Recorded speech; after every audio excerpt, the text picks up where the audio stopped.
စွာဖျားသခင်အနာဂတဝင်ဒေသနာတော်မှာနောက်ပွင့်တော်မူမည်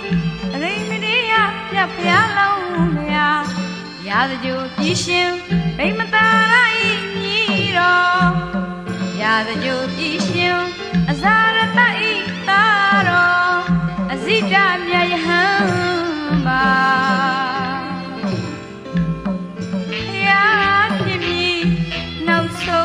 ဘဝမှာယေတုမရီပြည်ရှင်သင်္ခမင်းရာဤမြင်းဆရာချင်းအာဇနီးပါယမဝရီဝင်းကြ